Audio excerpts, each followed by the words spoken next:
meals, but other people are just getting their meals. If everyone would join me in bowing your heads for a prayer. Dear Lord, thank you so much for, first of all, providing us this great opportunity to have this wonderful fellowship that's been missing from our lives for, seems like a couple of years. We are happy to be here together. I really want to let you know how thankful I am for each and every business person here, each and every community leader that's here, each and every employee that works either in industry or in our smallest businesses.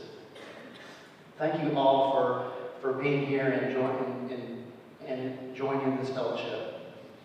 Thank you for this meal that we have either finished or are getting ready to receive. And thank you for being here to celebrate this great occasion. We ask these things in your name. Amen. I would first like to thank Keith Barrett from Pinnacle Financial Partners. He's got his team with him today. It's good to see Kenny Dyer and Craig also here. You've supported this event for several years, and we really appreciate your support. Let's give them a hand.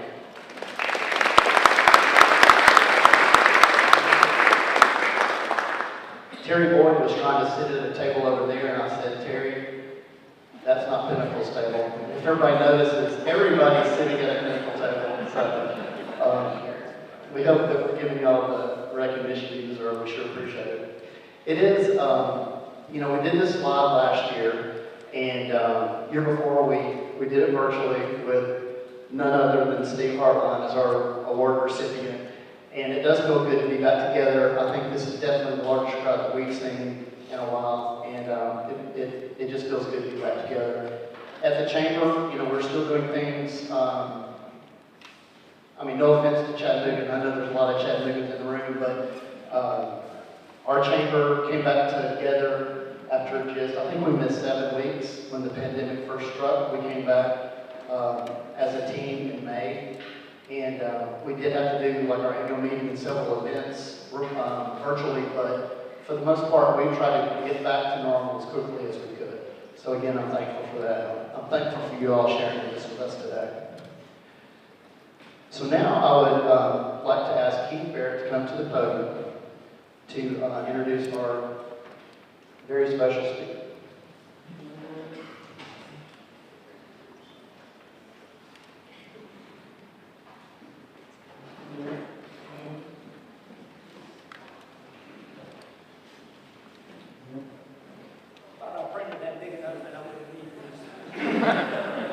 That's not the case. I've got to get it pretty big now.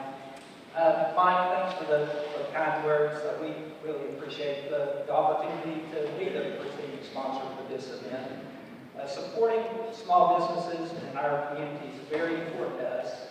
And I think an event like this, naming a small business person of the year and honoring the memory of such a great community supporter as Mel Bedwell, is just a perfect fit for Pinnacle, and we are grateful to be a part of it. Thank you. So it's also my honor today to introduce our special guest speaker, Bob Corker. Mr. Corker is a successful businessman, former United States Senator, and was previously named one of the 100 most influential people in the world by Time magazine. Corker represented Tennesseans in the Senate from 2007 to 2018, where he served as chairman of the Senate Foreign Relations Committee and became a national and global thought leader on fiscal, financial, and foreign policy issues. He was Tennessee's Commissioner of Finance and Mayor of Chattanooga before being elected to the Senate. In January of 2019, after an extensive public service career, he returned to the business world. He currently serves as chairman of Rise Ventures, a joint venture between Corker Group and Rise Partners, and is a special advisor to Jefferies Financial Group, a global investment banking firm. He also serves as co-chair of One-to-One Health and is on the advisory boards of several philanthropic and policy-focused organizations. Corker and his wife Elizabeth call Chattanooga home. Now, as we welcome Bob Corker to Cleveland, let's also welcome up here Chamber Executive Committee member owner of WCOE, and the 2020 Mel Bedwell Award winner, Steve Hartline. Steve will be the moderator for our discussion today.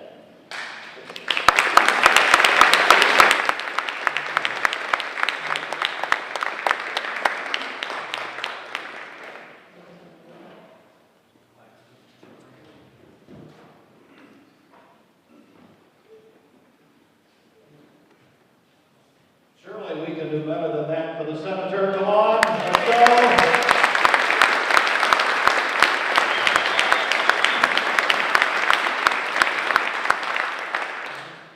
Hello, Senator. How are you? Very good, Steve. Good night, everybody. Now, I will say one thing, and Senator Corker is going to have a statement. Mike Griffin mentioned that I won this award a couple of years ago.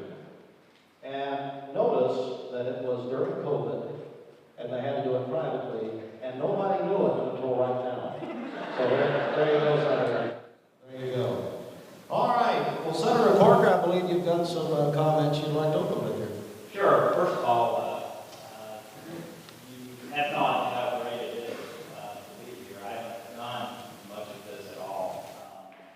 I've been away from the Senate now for 3 years and 4 months, and it's been a real sabbatical. I just haven't done a lot of public speaking, but to be here in Bradford County, a place that I used to kid former city mayor, Tom Rowland, about when I was mayor of Chattanooga, was he just loved being in the suburbs of Cleveland down in Chattanooga. But I loved working with your economic development activities here, Mike, and thank you for having me up here as a guest. I love business, as you know, and to be able to come up here when you're heralding someone who's been exceptional as a small business person is great.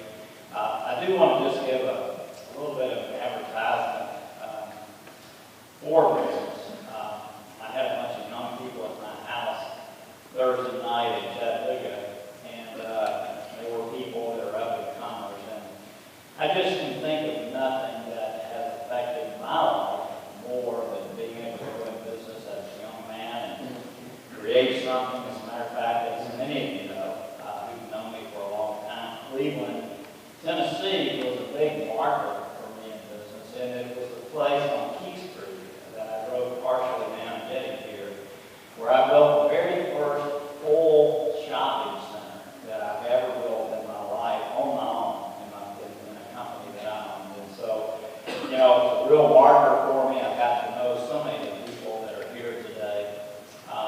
And business to me is the place where you not only can build a business and employ people, but establish credibility in life for doing what you say you're going to do.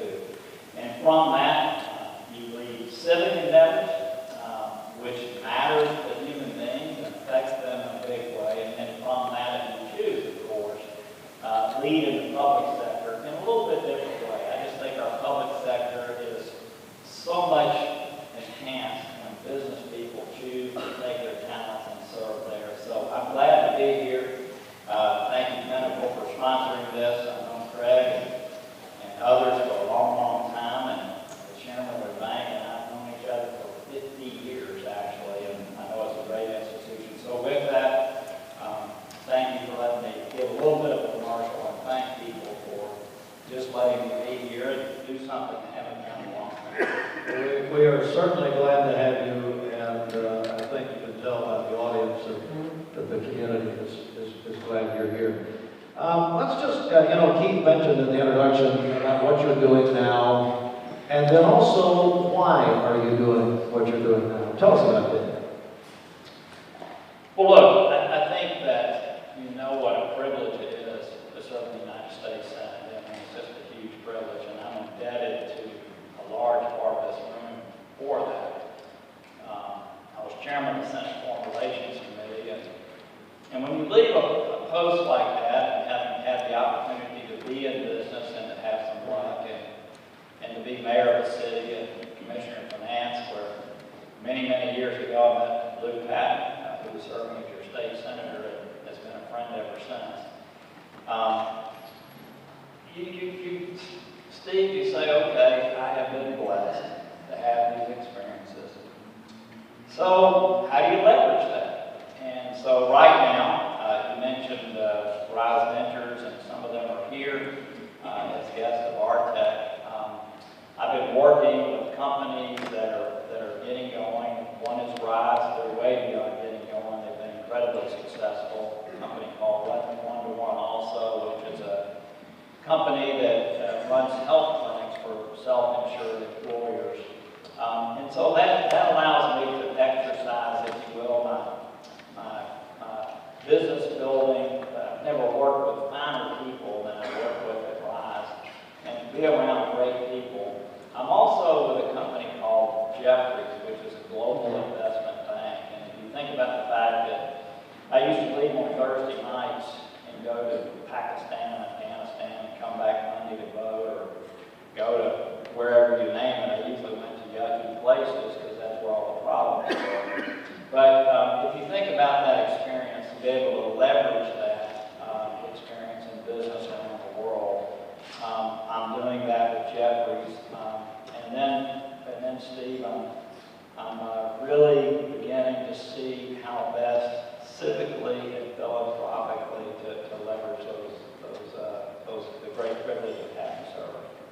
Let's talk about some of your public positions that you held. If you can give us a little comparison of your time as United States Senator, when you were mayor of Chattanooga, and then Commissioner of Finance. Give us a little bit of that. Well, my first post was Commissioner of Finance. I had run for the Senate back in 1994, and thankfully none of y'all remember that.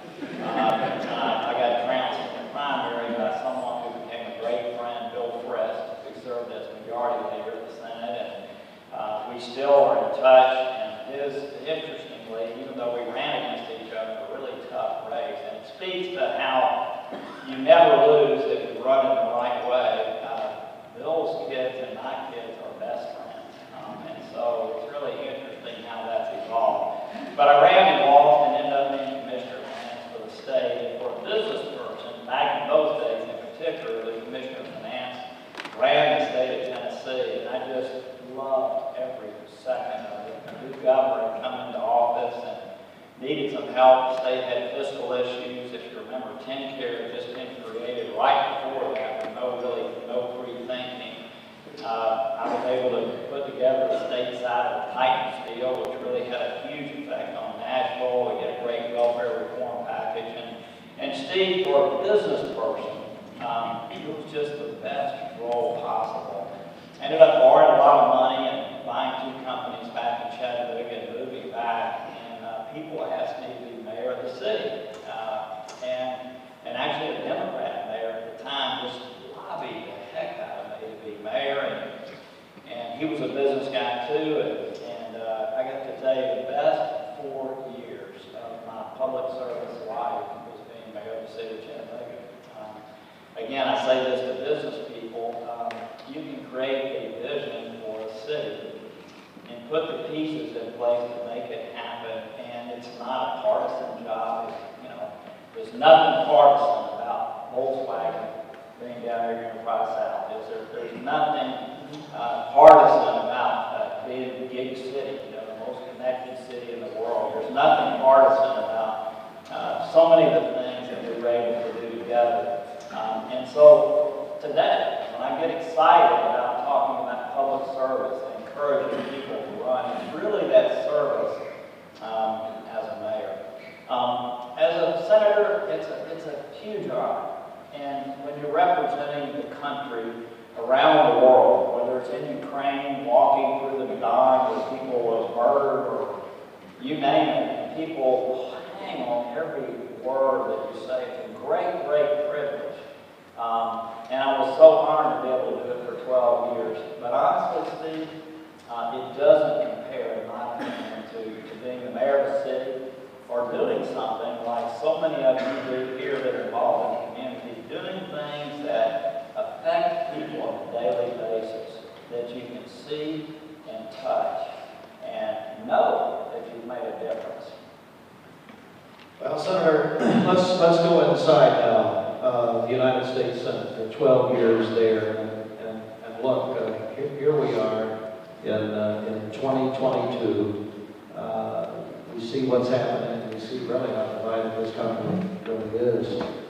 As you think back to your time, what was it like back then? What was it like? What your experience? Well, and you know, the great thing about Steve asking me questions today versus 3 or 4 months ago is it doesn't matter what I say. I used to get a little nervous about it, you know. When I first came into the Senate, I was elected in '06, and if you remember, our state was a purple state. We had a Democratic governor at the time, Governor Bredesen, and I ran against a young man named Earl Ford, who was way more talented than me at talking to the public. He'd been on television a lot, and he was just a really smooth guy. Barely won the race. He won by 50,000 votes. And when I came in, Steve, people were still working across the aisle to solve problems. I was the only newly elected Republican that year. I had my class meeting with Mitch McConnell, just the two of us in the office. And I immediately set out to begin trying to make a difference. And you do that in the Senate as a new person by mastering something and becoming the most knowledgeable person. And lo and behold, we had a financial crisis. A year and a half later, I got a call one day at 10 o'clock to show up the next day as a new senator. And again, with a business background, to speak to that, to show up the next morning with 2 other Republican senators and 3 Democratic senators to begin figuring out how we were going to, with Ben Bernanke, if you remember him, and Hank Paulson, Treasury Secretary, to begin figuring out how we were going to ensure that in Cleveland, Tennessee, and other places, money was actually going to come out of the ATM machine when people showed up. We were in that much of a crisis. And so, Steve, in the beginning, I really felt like I was able to make a significant difference without even passing legislation. I don't know if you remember, I'm being a little bit modest, but I was able to shape the future of General Motors in Detroit without even passing a piece of legislation. I laid out the Corker principles, and George Bush followed them, and then President Obama closely followed them. He moved it just a little bit to the left, but it shaped Detroit. And so it was a really heady time. And it was a time when I really felt like I could make a difference. As time moved on, my seniority rose. I became chairman of a substantial committee. But Steve, people less and less reached across the aisle to solve problems. And so we are where we are today, obviously, where the two sides don't really work much together to solve the big problems of our country. Much of what happens in our country is done by executive fiat. Let's say our former president did a bunch of executive orders that moved the country in one direction, and then in the very next election, our current president undoes those and moves it in another direction. And as you know, what our country needs is consistently, right? We need consistency to move ahead. And you do that by passing legislation that both sides have had part in. You don't do that by just moving things back and forth and the two sides fighting with each other the way they are today. So it's very different. I could go on and on about that, but I'll go to your next question. And I'd love to go on about it, but Well, go right ahead. We got time. Griffin's got nothing to do. Now, go ahead. I think that, if you watch the results of who the nominees have been in the Pennsylvania race, but I think it's actually a perfect example of what's happening in our country. On the Democratic side, last night, a person who is a sort of a tatted up, if you will, is fine, left-leaning person killed a Democratic person running who would have fit in very well with this type of meeting. He was a sort of a center-left person, normal, Well, could have easily been here in Bradley County working with y'all on issues. On the right-hand side of the aisle, you had three candidates primarily who went out of their way to say things that I really don't believe. I know one of them really well, and spent a lot of time with him. I know his wife. She served at the White House as deputy security person and national security president. He can't believe the stuff that he said, or at least if he does, he's had a lot of me that I was unaware of. And yet, so on the Republican side of the aisle, things are being said that are just, they're not what would happen here in the center right. And so our country is moving seriously on both sides of the aisle to places that is just not the norm. And obviously, what candidates are thinking about is not the general election. You look at Tennessee, no one really cares anymore about the general election in Tennessee. It's all about the primary, isn't it? And the way you get defeated in a primary is reaching across the aisle. I'll give one more little vignette. I used to come home and do these. I did one up here, I know. I did many of them. 66. I did 66 town hall meetings across the country on across the state on fiscal issues. And then I kept coming back and coming back. And this might be a little controversial. I remember the last time I was here at the Rotary Club, somehow it got a little controversial. Thank you all for welcoming me here today. But I'd come back home, Steve, and people would say, if I was in a sort of a right-leaning audience, they would say, Corker, I just love, and that you name the person.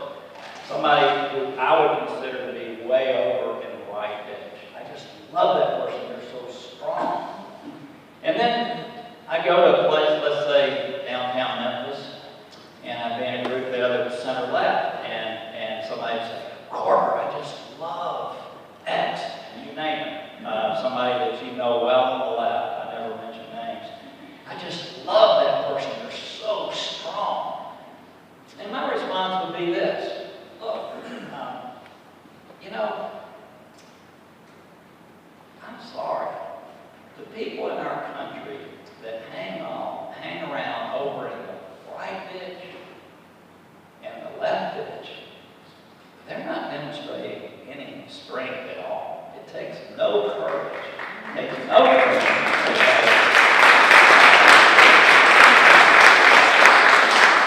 What takes courage is to get the old Reagan principle, 80% of what you'd like to get accomplished, and let the other side have some progress too.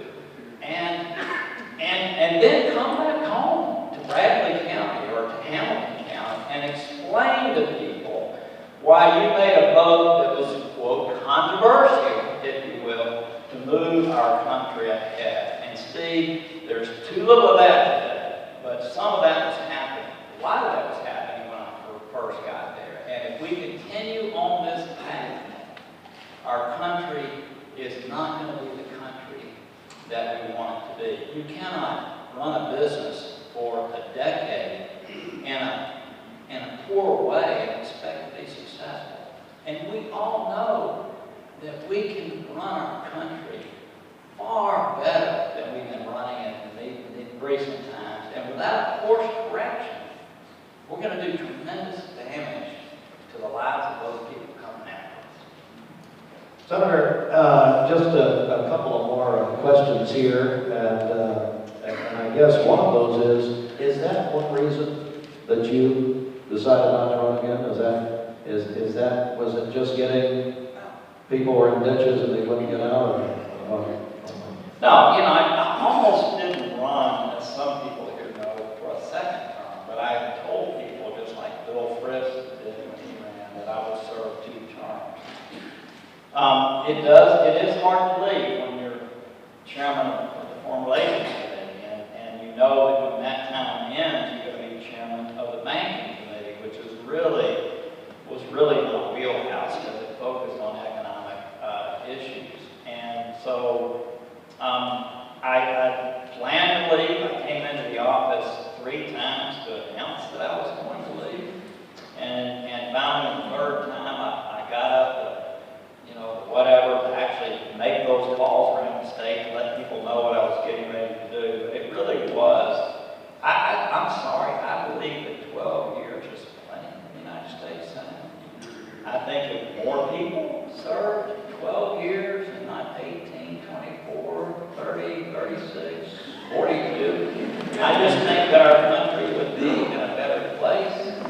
But it was tough to leave. I mean, you had the foreign policy world trying to get you to stay. I had the leadership in the Senate trying to get me to stay.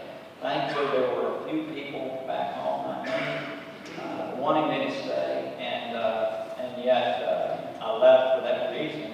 And again, what a privilege it was, and also, Steve, not thinking that I was going to run again, gave me such great independence to hopefully voice rationality on things that needed to be a voice. Now, that creates some problems too.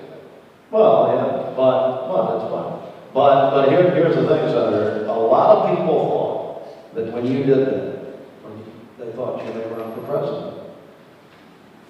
Would you ever, I ask you this, I've interviewed you at least 20 times, always ask you, you're going to run for president. Go ahead and do it right, we're on MixTV.tv. Hey, Arthur, zoom in, let's do it. Go ahead. So, you know, it's a topic that thankful comes up daily with people coming to the office or phone calls. I don't see it. I look at, unfortunately, when I was leading Senate, a very wise man who all of you know, read about him in the Wall Street Journal, probably every other day. I mean, he said to me, Corker, you cannot lead the Senate. And I said, why? And he said, well, you cannot lead because people like you have to serve the public. And if you don't, every ounce of energy will leave your body. And I could expand on that, but you know who it was then. I'm fortunately blessed to be able to not serve and to be back in my community and to be involved in things that impact it and still feel like a whole person. I don't think that's in the cards. You never say never, but it's certainly not something, Steve, that I wake up every day and think about. I think about it some. Cleveland Daily. But you know, in many ways, if you, for instance, Get out your writing, Jack, you guys writing. you go to the Pennsylvania primary last night as an example. Today, I would be somewhat out of step, and I use that word loosely, with the base of the Republican Party, but I'd not be. I think I would be. Last question. What are we not talking about? What is going unnoticed that you think we should be paying more attention to in this country? Well, I mean, obviously, I think about all the things I ran on, you know, fiscal issues. Certainly not thinking about those. I don't even want to go through I mean, there's so many things. I talked to one of my former staffers. I take her to lunch every now and then because she still deals with all the visa issues that some of you call me about, and I can't do anything about it anymore.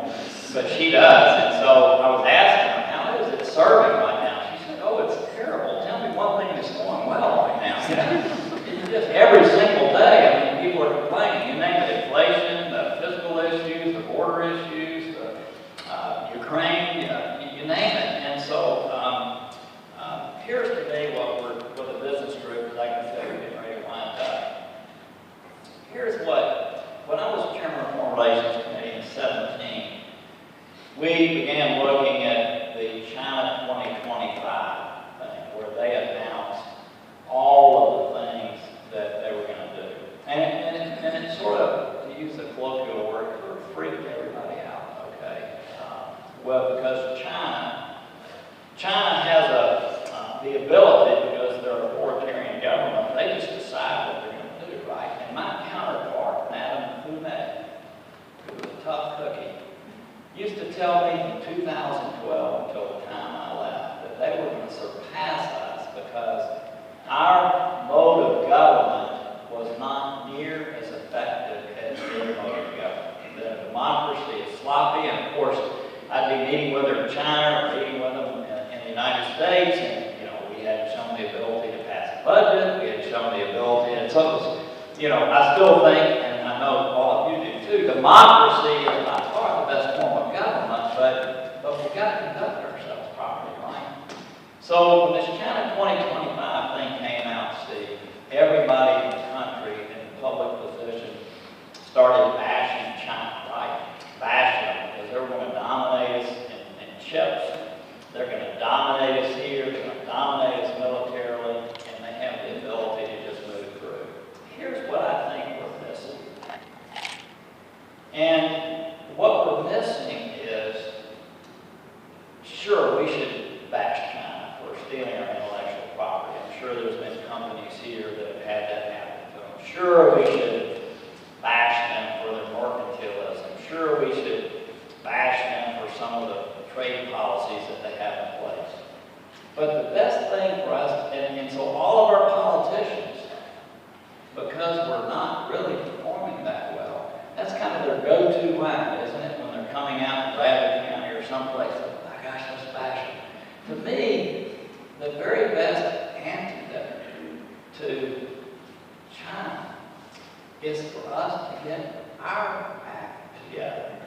And if we will get our act together and just be intelligent about how we go about doing things, we don't need to worry about China. So it's about us. That, to me, is what we're missing here in the country. The solutions to the problems that we think we face around the world are really best dealt with by us as a nation coming together, dealing with the tough issues that we have here at home. And we'll do that. We'll continue to have another American century led by great people like those here today. Thank you. Senator Bob Corker, ladies and gentlemen.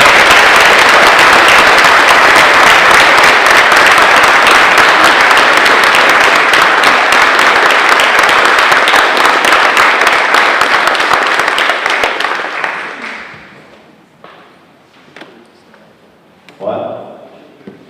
Brad who? Brad Bentley? Ladies and gentlemen, the winner of the small business, we still call it the small business person? Is that right? I thought we were getting that changed between me and several others. Okay, the small business person 2021, a man who I said I would lose to over my dead body, and who Scott Mayfield has asked for a recount.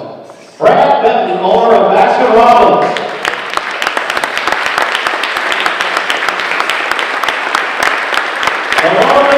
The development, and I'm sorry, listen, I'm sorry I did not come, you use this, I did not come last year. I had more important things to do to present you the award. I was at the beach. Thanks. Thank you. You know, I told my kids their whole life, never follow a great act, and now I've got to follow Senator Corker. I mean, it's tough. So I'm going to tell you what flavors are at Baskin Robbins, and we're going to close this thing out. So anyway, thank you, Senator Corker.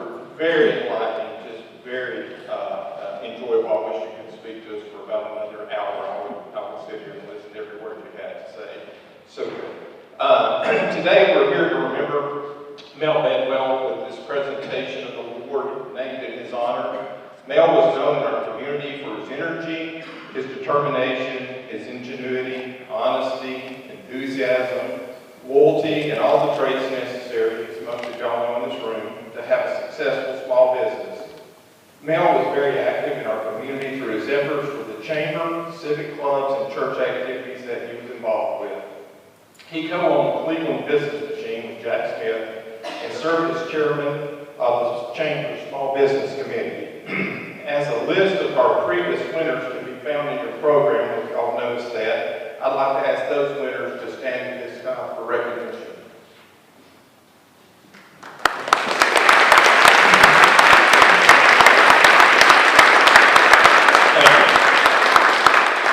Nominees for this award were judged by the following criteria: staying power, growth in numbers of employees, increase in sales or unit volumes, innovation of product or service offered, response to adversity, and the evidence of contribution by the nominee to aid community-oriented projects. What is interesting about this year's recipient and their business journey is their courage to venture into OPM business hobbies that has not been seen in our community and taking that business to a new level so very quickly. Our recipients' accomplishments in categories of this award criteria are compelling. Listen to this. While her enterprises are indeed smaller businesses, when the performance and growth is brought into scale, her keen business sense comes into focus. Our recipients' enterprises have had a net sales increase of 182%, 33% respectively, and a 300% increase in the number of employees. The fact that she defies the typical business owner's stereotype only magnifies her achievements. A special running store might be considered a venture reserved for a larger metropolitan area, but our recipient entered the Cleveland market with the idea that a unique store appealing primarily to dedicated runners could make it.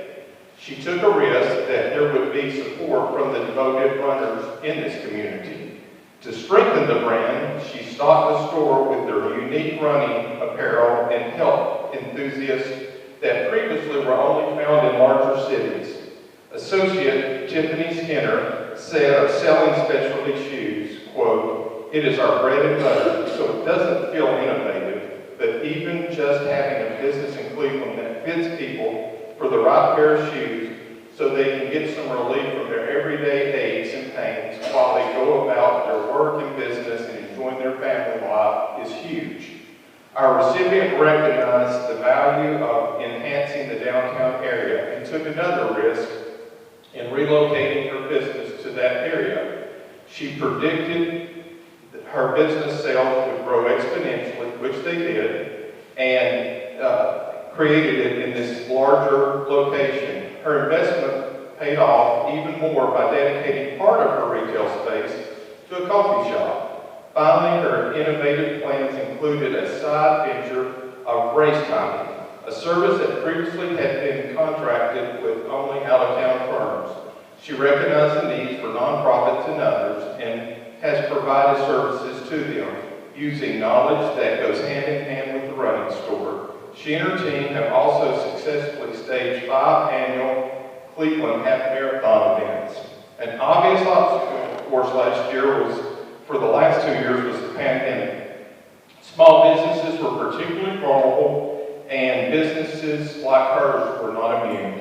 She took the lead in contacting chamber leadership to suggest a small business grant program resulting in momentum campaign funds that awarded over $45,000 to small businesses through grants in Bradley County and Cleveland. Another partnership that she was involved with was the Small Biz Give program with Carroll Printing Company, which was provided nearly $10,000 in grants to charitable organizations,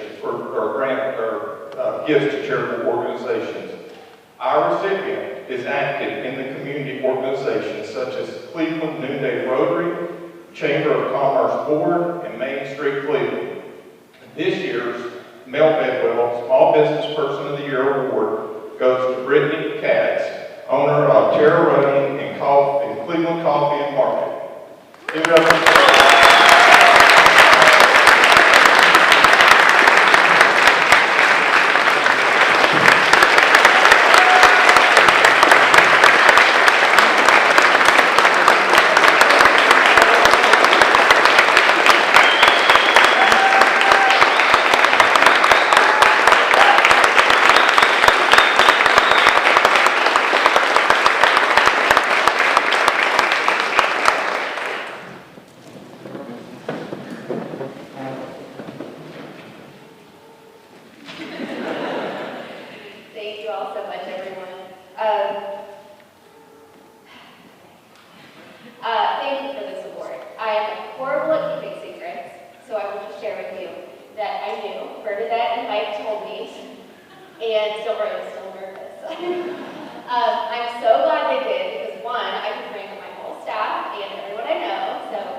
Seriously, I appreciate the Small Business Person of the Year award so much, mostly because, as many of you know, this was never my plan.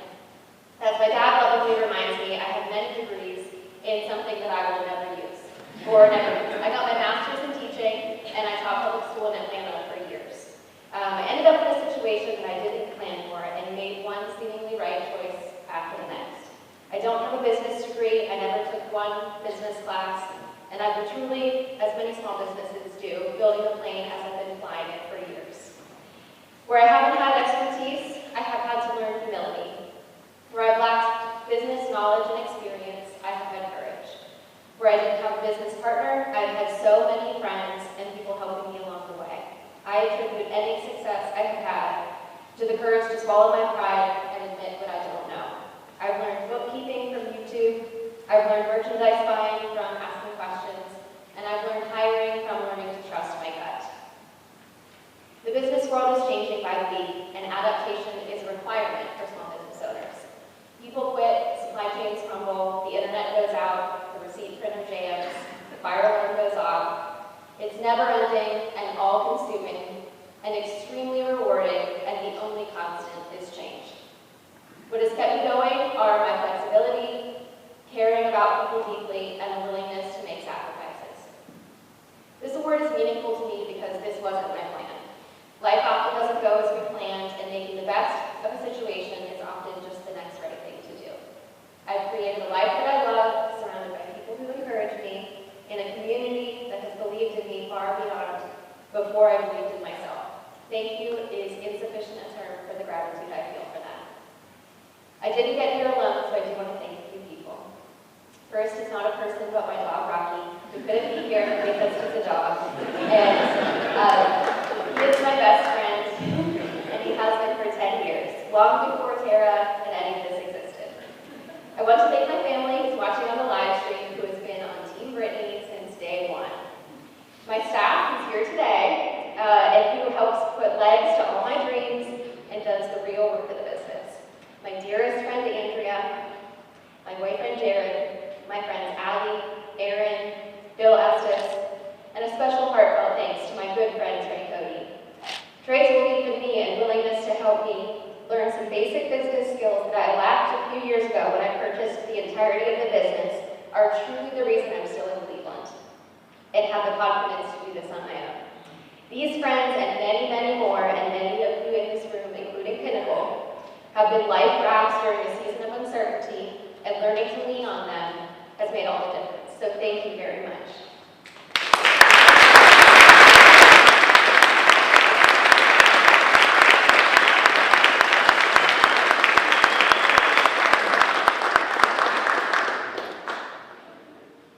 Okay, no better deserving award winner. I'm so proud of you, and I'm proud of also the work we do together at the Chamber. That's just a bonus for us too, but thank you for all you do for the community. I'm glad it worked out. Bob Corker, great job. I think that just a little token of appreciation for you here today. Let's give him another hand.